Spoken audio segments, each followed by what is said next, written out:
بسم اللہ الرحمن الرحیم۔ اعوذ باللہ من الشیطان الرجیم، بسم اللہ الرحمن الرحیم۔ السلام علیکم۔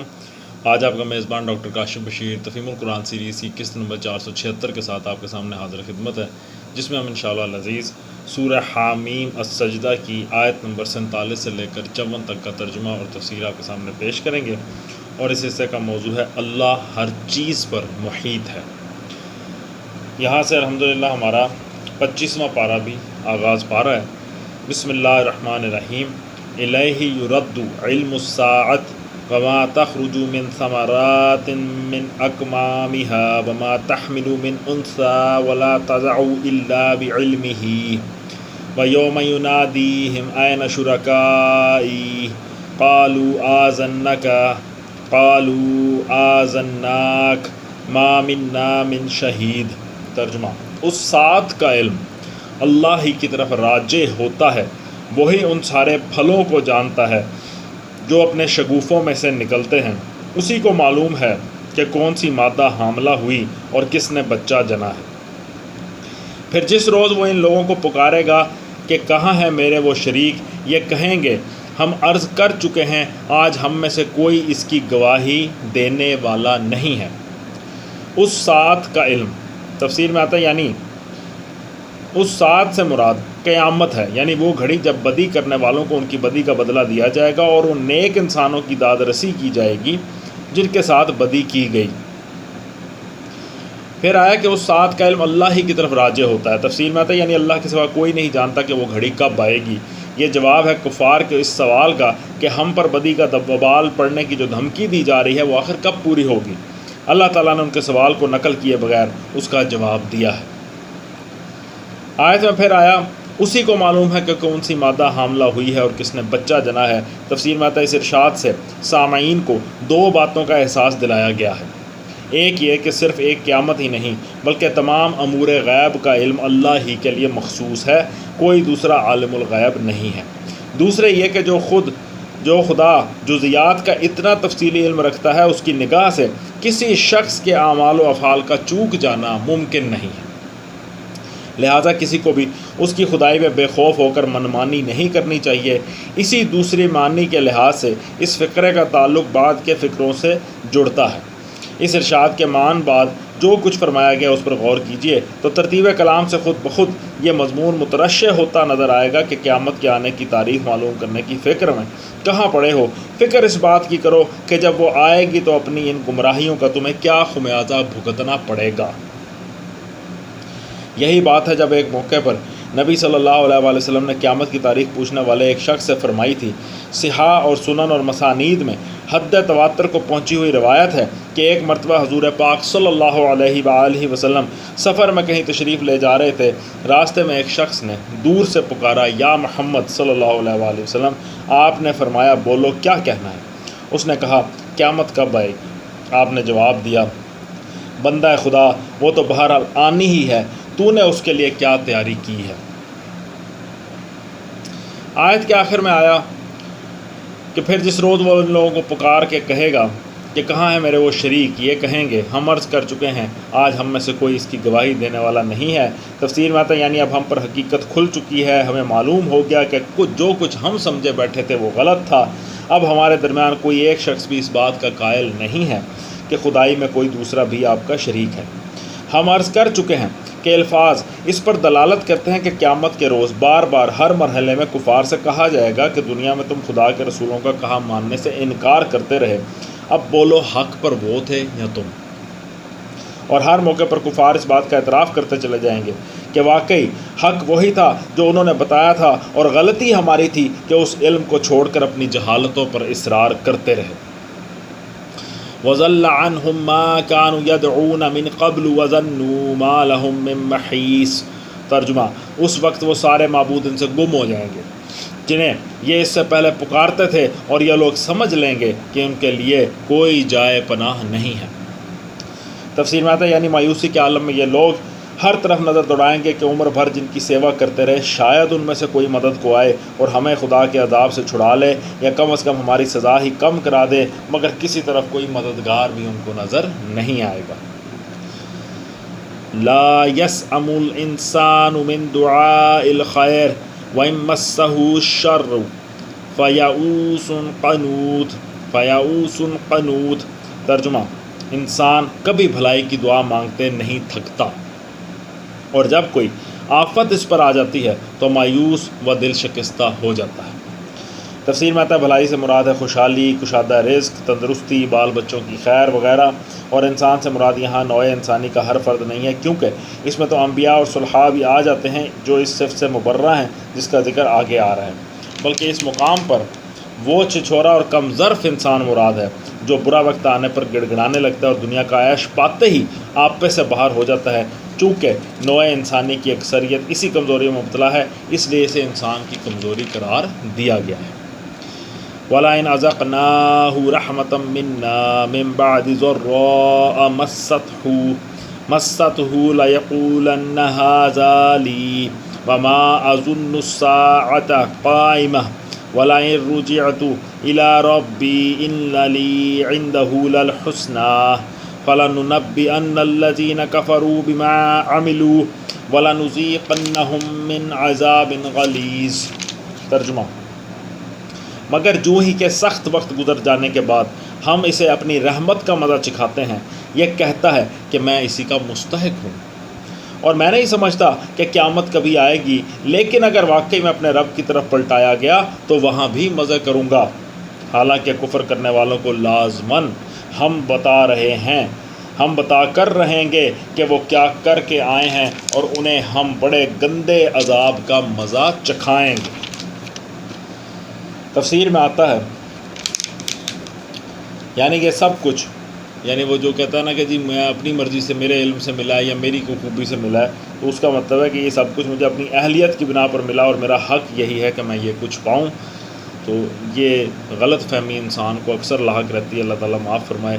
وَإِذَا أَنْعَمْنَا عَلَى الْإِنسَانِ أَعْرَضَ وَنَأَىٰ بِجَانِبِهِ وَإِذَا مَسَّهُ الشَّرُّ فَذُو دُعَاءٍ عَرِيضٍ۔ ترجمہ، انسان کو جب ہم نعمت دیتے ہیں تو وہ منہ پھیرتا ہے اور اکڑ جاتا ہے، اور جب اسے کوئی آفت چھو جاتی ہے تو لمبی چوڑی دعائیں کرنے لگتا ہے۔ تفسیر میں آتا ہے یعنی ہماری اطاعت و بندگی سے جب منہ موڑتا ہے اور ہمارے آگے جھکنے کو اپنی توہین سمجھنے لگتا ہے، تو وہ کون سا وقت ہوتا ہے؟ جب ہم نے اس کو نعمت دی ہے، ہم نے اس کو خوشی دی ہے، سکھ دیا۔ قُلْ أَرَأَيْتُمْ إِنْ كَانَ مِنْ عِنْدِ اللَّهِ ثُمَّ كَفَرْتُمْ بِهِ مَنْ أَضَلُّ مِمَّنْ هُوَ فِي شِقَاقٍ بَعِيدٍ۔ ترجمہ، اے نبی صلی اللہ علیہ وآلہ وسلم، ان سے کہو کبھی تم نے یہ بھی سوچا کہ اگر واقعی یہ قرآن خدا ہی کی طرف سے ہوا اور تم اس کا انکار کرتے رہے تو اس شخص سے بڑھ کر بھٹکا ہوا اور کون ہوگا جو اس کی مخالفت میں دور تک نکل گیا ہو۔ تفسیر میں آتا ہے اس کا یہ مطلب نہیں کہ محض اس خطرے کی بنا پر ایمان لے آؤ کہ اگر کہیں یہ قرآن خدا ہی کی طرف سے ہوا تو انکار کر کے ہماری شامت نہ آ جائے، بلکہ اس کا مطلب یہ ہے کہ جس طرح سرسری طور پر بے سوچے سمجھے تم انکار کر رہے اور بات کو سننے اور سمجھنے کی کوشش نہیں کر رہے اور کانوں میں انگلیاں ٹھونس لیتے ہو، خواہ مخواہ کی ضد میں آ کر مخالفت پر تل گئے ہو، یہ کوئی دانش مندی کی عقل کی بات نہیں ہے۔ تم یہ دعویٰ تو نہیں کر سکتے کہ تم اس قرآن کے خدا کی طرف سے نہ ہونے کا علم ہو گیا ہے اور تم یقین کے ساتھ یہ جان چکے ہو کہ خدا نے اسے نہیں بھیجا۔ ظاہر ہے کہ اسے کلام الہی ماننے سے تمہارا انکار علم کی بنا پر نہیں بلکہ گمان کی بنا پر ہے، جس کا صحیح ہونا اگر بادی نظر میں ممکن ہے تو غلط ہونا بھی ممکن ہے۔ اب ذرا ان دونوں قسم کے امکانات کا جائزہ لے کر دیکھ لو۔ تمہارا گمان فرض کرو کہ صحیح نکلا تو تمہارے اپنے خیال کے مطابق زیادہ سے زیادہ بس یہی ہوگا کہ ماننے والے اور نہ ماننے والے دونوں یکساں رہیں گے، کیونکہ دونوں ہی کو مر کر مٹی میں مل جانا ہے اور آگے کوئی زندگی نہیں ہے جس میں کفر و ایمان کے کچھ نتائج نکلنے والے ہوں۔ لیکن اگر فی الواقع یہ قرآن خدا ہی کی طرف سے ہوا اور وہ سب کچھ پیش آ گیا جس کی یہ خبر دے رہا ہے، پھر بتاؤ کہ اس کا انکار کر کے اور اس کی مخالفت میں اتنی دور جا کر تم کس انجام سے دوچار ہو گئے۔ سنریہم آیاتنا فی الآفاق وفی انفسہم حتی یتبین لہم انہ الحق اولم یکف بربک انہ علی کل شیء شہید۔ ترجمہ: ان قریب ہم ان کو اپنی نشانیاں آفاق میں بھی دکھائیں گے اور ان کے اپنے نفس میں بھی، یہاں تک کہ ان پر یہ بات کھل جائے گی کہ یہ قرآن واقعی برحق ہے۔ کیا یہ بات کافی نہیں ہے کہ تیرا رب ہر چیز کا شاہد ہے؟ تفسیر میں آتا ہے اس آیت کے دو مفہوم ہیں اور دونوں ہی اکابر مفسرین نے بیان کی ہیں۔ ایک مفہوم یہ ہے کہ ان قریب یہ اپنی آنکھوں سے دیکھ لیں گے کہ اس قرآن کی دعوت تمام گرد و پیش کے ممالک پر چھا گئی ہے اور یہ خود اس کے آگے سرنگوں ہیں، یعنی اسی دنیا میں یہ معاملہ پیش آئے گا۔ اس وقت انہیں پتہ چل جائے گا کہ جو کچھ آج ان سے کہا جا رہا ہے اور یہ مان کر نہیں دے رہے ہیں وہ سراسر حق تھا۔ بعض لوگوں نے اس مفہوم پر یہ اعتراض کیا ہے کہ محض کسی دعوت کا غالب آ جانا اور بڑے بڑے علاقے فتح کر لینا تو اس کے حق ہونے کی دلیل نہیں ہے۔ باطل دعوتیں بھی چھا جاتی ہیں اور ان کے پیرو بھی ملک فتح کرتے چلے جاتے ہیں، لیکن یہ ایک سطحی اعتراض ہے جو پورے معاملے پر غور کیے بغیر کر دیا گیا ہے۔ نبی پاک صلی اللہ علیہ وآلہ وسلم اور خلفائے راشدین کے دور میں جو حیرت انگیز فتوحات اسلام کو نصیب ہوئیں وہ محض اس معنی میں اللہ کی نشانیاں تھیں، اللہ کی نشانیاں نہ تھیں کہ اہل ایمان ملک پر ملک فتح کرتے چلے گئے، بلکہ اس معنی میں تھیں کہ یہ فتح ممالک دنیا کی دوسری فتوحات کی طرح نہیں تھی جو ایک شخص یا ایک خاندان یا ایک قوم کو دوسروں کی جان و مال کا مالک بنا دیتی ہیں اور خدا کی زمین ظلم سے بھر جاتی ہے۔ اس کے برعکس یہ فتح اپنے جلووں میں ایک عظیم الشان مذہبی، اخلاقی، ذہنی و فکری، تہذیبی و سیاسی اور تمدنی و معاشی انقلاب لے کر آئی تھی جس کے اثرات جہاں جہاں بھی پہنچے انسان کے بہترین جوہر کھلتے چلے گئے اور بدترین اوصاف دبتے چلے گئے۔ دنیا جن فضائل کو صرف تارک الدنیا درویشوں اور گوشے میں بیٹھ کر اللہ اللہ کرنے والوں کے اندر ہی دیکھنے کی امید رکھتی تھی اور کبھی یہ سوچ بھی نہ سکتی تھی کہ کاروبار دنیا چلانے والوں میں بھی وہ پائے جا سکتے ہیں، اس انقلاب نے وہ فضائل اخلاق فرما رواؤں کی سیاست میں، انصاف کی کرسی پر بیٹھنے والوں کی عدالت میں، فوجوں کی قیادت کرنے والے سپہ سالاروں کی جنگ اور فتوحات میں، ٹیکس وصول کرنے والوں کی تحصیلداری میں اور بڑے بڑے کاروبار چلانے والوں کی تجارت میں جلوہ گر کر کے دکھا دیے۔ اس نے اپنے پیدا کردہ معاشرے میں عام انسانوں کو اخلاق اور کردار اور طہارت اور نظافت کے اعتبار سے اتنا اونچا اٹھا دیا کہ دوسرے معاشروں کے چیدہ لوگ بھی ان کی سطح سے فروتر نظر آنے لگے۔ اس نے اوہام و خرافات کے چکر سے نکال کر انسان کو علمی تحقیق اور معقول طرز فکر و عمل کی صاف شاہراہ پر ڈال دیا۔ اس نے اجتماعی زندگی کے ان امراض کا علاج کیا جس کے علاج کی فکر تک سے دوسرے نظام خالی تھے، یا اگر انہوں نے اس کے فکر کی بھی تھی تو ان امراض کے علاج میں کامیاب نہ ہو سکے، مثلا رنگ و نسل، وطن و زبان کی بنیاد پر انسانوں کی تفریق، ایک ہی معاشرے میں طبقات کی تقسیم اور ان کے درمیان اونچ نیچ کا امتیاز اور چھوت چھات، قانونی حقوق اور عملی معاشرت میں مساوات کا فقدان، عورتوں کی پستی اور بنیادی حقوق تک سے محرومی، جرائم کی کثرت، شراب اور نشہ آور چیزوں کا عام رواج، حکومت کا تنقید و محاسبے سے بالا تر رہنا، عوام کا بنیادی انسانی حقوق تک سے محروم ہونا، بین الاقوامی تعلقات میں معاہدات کی بے احترامی، جنگ میں وحشیانہ حرکات اور ایسے ہی دوسرے امراض۔ سب سے بڑھ کر خود عرب کی سرزمین میں اس انقلاب نے دیکھتے دیکھتے طوائف الملوکی کی جگہ نظم، خون ریزی و بدامنی کی جگہ امن، فسق و فجور کی جگہ تقوی و طہارت، ظلم و بے انصافی کی جگہ عدل، گندگی و ناشائستگی کی جگہ پاکیزگی اور تہذیب، جہالت کی جگہ علم اور نسل در نسل چلنے والی عداوتوں کی جگہ اخوت و محبت پیدا کر دی۔ اور جس قوم کے لوگ اپنے قبیلے کی سرداری سے بڑھ کر کسی چیز کا خواب تک نہ دیکھ سکتے تھے انہیں دنیا کا امام بنا دیا۔ یہ تھیں وہ نشانیاں جو اسی نسل نے اپنی آنکھوں سے دیکھ لیں جسے مخاطب کر کے نبی پاک صلی اللہ علیہ وآلہ وسلم نے پہلی مرتبہ یہ آیت سنائی تھی، اور اس کے بعد سے آج تک اللہ تعالیٰ ان نشانیوں کو برابر دکھائے جا رہا ہے۔ مسلمانوں نے اپنے زوال کے دور میں بھی اخلاق کی جس بلندی کا مظاہرہ کیا ہے اس کی گرد کو بھی وہ لوگ کبھی نہ پہنچ سکے جو تہذیب و شائستگی کے علم بردار بنے پھرتے تھے۔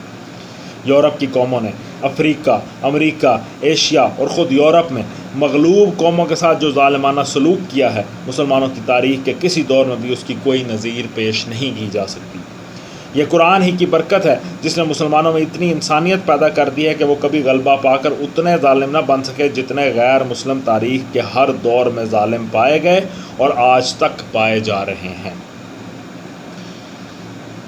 دوسرا مفہوم اس آیت کا یہ ہے کہ اللہ تعالیٰ آفاق ارض و سماء میں بھی اور انسانوں کے اپنے وجود میں بھی لوگوں کو وہ نشانیاں دکھائے گا جن سے ان پر یہ بات کھل جائے گی کہ یہ قرآن جو تعلیم دے رہا ہے وہی برحق ہے۔ بعض لوگوں نے اس مفہوم پر یہ اعتراض کیا کہ آفاق ارض و سماء اور خود اپنے وجود کو تو لوگ اس وقت بھی دیکھ رہے تھے، پھر زمانہ مستقبل میں ان چیزوں کے اندر نشانیاں دکھانے کے کیا معنی؟ لیکن یہ اعتراض بھی ویسا ہی سطحی ہے جیسا کہ اوپر کے مفہوم پر اعتراض سطحی تھا۔ آفاق ارض و سماء تو بے شک وہی ہیں جنہیں انسان ہمیشہ سے دیکھتا رہا ہے، اور انسان کا اپنا وجود بھی اسی طرح کا ہے جیسا ہر زمانے میں دیکھا جاتا رہا، مگر ان چیزوں کے اندر خدا کی نشانیاں اس قدر بے شمار ہیں کہ انسان کبھی ان کا احاطہ نہیں کر سکا ہے، نہ کبھی کر سکے گا۔ ہر دور میں انسان کے سامنے نئی نئی نشانیاں آتی چلی گئیں اور قیامت تک آتی چلی جائیں گی۔ الا انہم فی مریۃ من لقاء ربہم الا انہ بکل شیء محیط۔ ترجمہ: آگاہ رہو، یہ لوگ اپنے رب کی ملاقات میں شک رکھتے ہیں، سن رکھو وہ ہر چیز پر محیط ہے۔ آگاہ رہو، یہ لوگ اپنے رب کی ملاقات میں شک رکھتے ہیں۔ تفسیر میں ہے یعنی ان کی اس رویے کی بنیادی وجہ یہ ہے کہ انہیں اس بات کا یقین نہیں ہے کہ کبھی ان کو اپنے رب کے سامنے جانا ہے اور اپنے اعمال کی جواب دہی کرنی ہے، یعنی کہ آخرت کے اوپر عقیدہ ان کا نہیں ہے۔ آخر میں سن رکھو وہ ہر چیز پر محیط ہے۔ تفسیر میں ہے یعنی اس کی گرفت سے بچ کر یہ کہیں نہیں جا سکتے اور اس کے ریکارڈ سے ان کی کوئی حرکت چھوٹ نہیں سکتی۔ ہر چیز پر اللہ تعالیٰ محیط ہے، قادر ہے، بے شک ایسا ہی ہے۔ صدق اللہ العلی العظیم۔ الحمدللہ آج ہم نے سورہ حامیم السجدہ کی آیت نمبر 54 تک کا ترجمہ اور تفسیر آپ کے سامنے پیش کیا۔ الحمدللہ یہ سورہ بھی آج مکمل ہو گئی ہے۔ اللہ تعالیٰ سے دعا ہے کہ اللہ تعالیٰ ہمارے پڑھنے کو، آپ کے سننے کو قبول فرمائے اور اس کی برکت سے ہم سب کی زندگیوں میں وہ مثبت تبدیلیاں رونما ہوں جن کی بدولت ہم صراط مستقیم پر چلنے والے بن جائیں۔ اسی دعا کے ساتھ آپ سے اجازت جائیں گے۔ اپنا بہت خیال رکھیں۔ آپ لوگوں کا بہت بہت شکریہ۔ اللہ حافظ۔